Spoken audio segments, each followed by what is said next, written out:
কালকে মুখ্যমন্ত্রী সরাসরি আমাকে উদ্দেশ্য করেই বলেছেন যে হুমায়ুন সাহেব কিন্তু সক্রিয় থাকে অনলাইনে বা তার ফেসবুক আইডিতে এবং বিভিন্ন মিডিয়ায় তিনি সোচ্চার হন।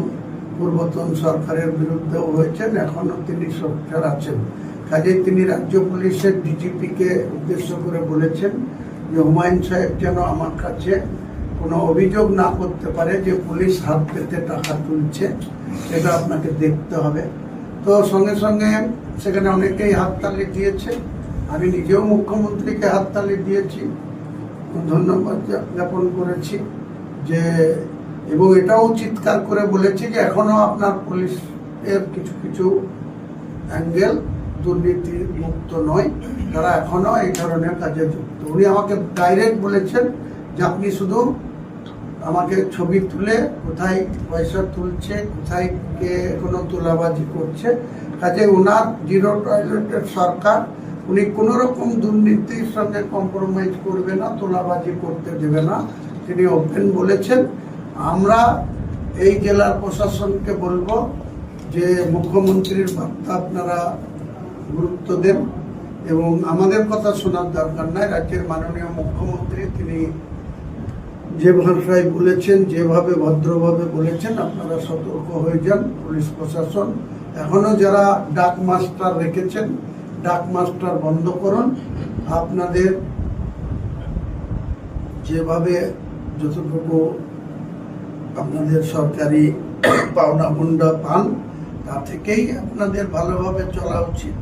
অনেক অসহায় মানুষ আছে, তাদের অনেক অর্থ নাই, তাও তারা চলে, জীবনযাপন করে। কাজেই মুখ্যমন্ত্রী আমার সামনে বলেছে, আমাকে অ্যাড্রেস করে বলেছে, আমার নাম নিয়ে বলেছে যে হুমায়ুন সাহেব এ ব্যাপারে সক্রিয় হয়, উনি যদি আমার কাছে যাতে কোনো অভিযোগ না করতে পারে সেরকম আপনারা লক্ষ্য রাখবেন। আমার নাম নিয়ে বলেছে, আমি আপনাকে দায়িত্ব নিয়ে বলছি, কালকে মালদার মিটিং থেকে উনি বলেছেন। কাজে আমি খুব গর্ববোধ করি, আমি যে অন্যায়ের প্রতিবাদ করি, আমি যে কোনো অন্যায়ের সঙ্গে কম্প্রোমাইজ করি না, সেটা আরেকবার গতকাল মালদার মিটিং থেকেই আরেকবার প্রমাণ হয়েছে। কাজেই মুখ্যমন্ত্রীর সামনাসামনি যখন হব এবং আমাদের কাছে কংক্রিট যখন আরও কিছু খবর আছে থাকবে, সেগুলো মুখ্যমন্ত্রীর দৃষ্টিতে আগামী দিনে নিয়ে আসবে। এখন আমরা তো আমের দেশের লোক, আমরা আমের দেশের লোক। এমন কোনো আম গাছ আছে সে আম গাছ যখন বড় হয়ে গেল, আম ফললো, ডান দিকের আম সব টক, বাঁ দিকের আম সব মিষ্টি, এমন কি আম গাছ আছে?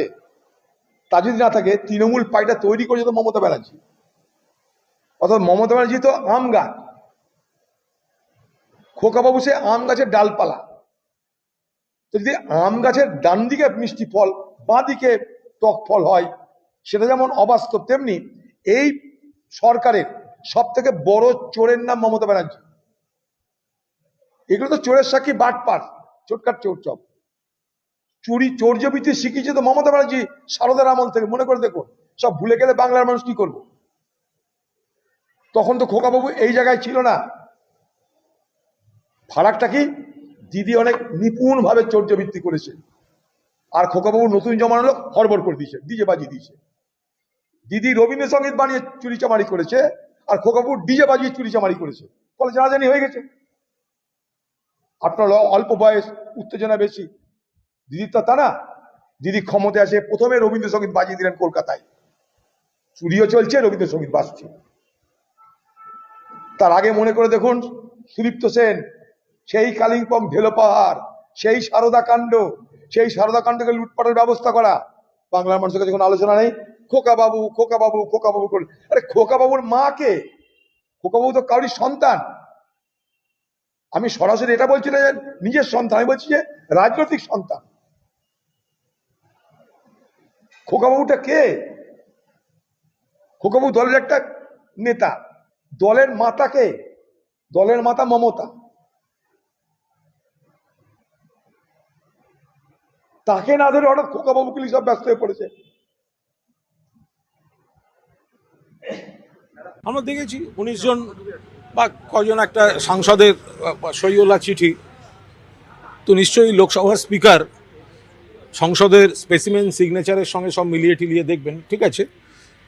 কিন্তু কথা হচ্ছে যে এই ধরনের সই বা এই ধরনের চিঠি একটাই প্রশ্নের জন্ম দেয়, সেটা হচ্ছে এতজন লোকের একসঙ্গে কি করে মনোকষ্ট হতে পারে, মনোবেদনা হতে পারে। তাদেরকে তো 2024 সালে তৃণমূল কংগ্রেসের মনোনয়নে, মমতা বন্দ্যোপাধ্যায়ের মনোনয়নে তৃণমূলের প্রার্থী হিসেবে মানুষ 5 বছরের জন্য জিতিয়েছিলেন। তাহলে বিধানসভা নির্বাচনের ফলের সঙ্গে তাদের মনোবেদনা সম্পর্ক কি?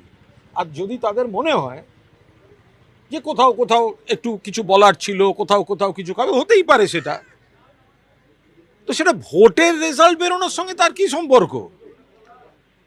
তো তাহলে মন খুলে বলে দিন না অ্যাকচুয়ালি কি ঘটনা, কি হঠাৎ এতজনের একসঙ্গে যে কজন করেছেন, দলের যদি কোথাও কিছু সমস্যা থাকে তাহলে এতদিন সেগুলো যদি মমতা বন্দ্যোপাধ্যায় সরকার আবার আসতো, তৃণমূল যদি সরকার থাকতো, তাহলে আর কয়েকজন তো এমন পুরনো কথা বলছেন, তারপর হয়তো আরো 2-1 করে নমিনেশন পেয়ে গেছেন।